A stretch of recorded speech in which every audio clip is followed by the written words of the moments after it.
ஒரு 2 மாடல் வந்துருக்கு. இது பார்த்தோம்னா MI Note 7. இது வந்து உங்களுக்கு பேட்டரி இஷ்யூவில் இருக்குது. நீங்கள் வந்து பேட்டரி வந்து ரீப்ளேஸ் பண்ணுற மாதிரி வரும். பேட்டரி இஷ்யூவில் இருக்குது. இது நம்ம கொடுக்குற விலை பார்த்தோம்னா இது உங்களுக்கு 1800 வரும். நீங்கள் பேட்டரி சேஞ்ச் பண்ணி பேக் டோர் ரீபேக் பண்ணுற மாதிரி வரும். நெக்ஸ்ட் இது பார்த்தோம்னா போக்கோ X2. இது பார்த்தோம்னா உங்களுக்கு பேக் டோர் வந்து சேஞ்ச் ஆகிருக்கு. பேக் டோர் நீங்கள் மறுபடியும் சேஞ்ச் பண்ணுற மாதிரி தான் வரும். நெக்ஸ்ட் பார்த்தோம்னா டிஸ்பிளேல பார்த்தோம்னா உங்களுக்கு இந்த சைடு வந்து பிளாக் ஷேடு, இந்த சைடு லைட்டாக ஷேடு இருக்கும். உங்களுக்கு ஒர்க்கிங் பார்த்தோம்னா இப்படியே எல்லாம் யூஸ் பண்ணிக்கலாம். இஷ்யூலாம் எதுவுமே கிடையாது, நல்லா தான் இருக்குது. 6GB RAM 128GB storage. நம்ம கொடுக்குற விலை பார்த்தோம்னா இது உங்களுக்கு 2000 வரும். போக்கோ X2 வந்து 2000 வரும். டிஸ்பிளேல பார்த்தோம்னா ஷேடு பிளாக் ஷேடு இருக்குது. இந்த சைடு பார்த்தோம்னா லைட்டாக ஷேடு இருக்கும். அப்புறம் பேக் டோர் வந்து நீங்கள் திருப்பி ரீப்ளேஸ் பண்ணுற மாதிரி தான் வரும். மற்றபடி உங்களுக்கு எல்லாமே ஒர்க்கிங் எல்லாமே நல்லா தான் இருக்குது. 2000 வரும் போக்கோ X2. இது பார்த்தோம்னா உங்களுக்கு பேட்டரி இஷ்யூ உங்களுக்கு MI Note 7லேயே நிற்கும்.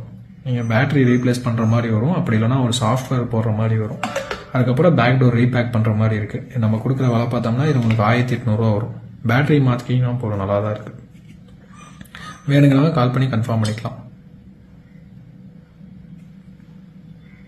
உங்களுக்கு டிஸ்பிளேல ஷேடு அந்த மாதிரியெல்லாம் எதுவுமே கிடையாது, நல்லா தான் இருக்குது.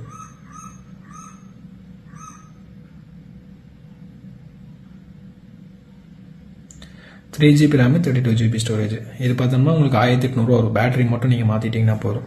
இது பார்த்தோம்னா உங்களுக்கு 2000 வரும். வேணுங்கிறவங்க கால் பண்ணி கன்ஃபார்ம் பண்ணிக்கலாம்.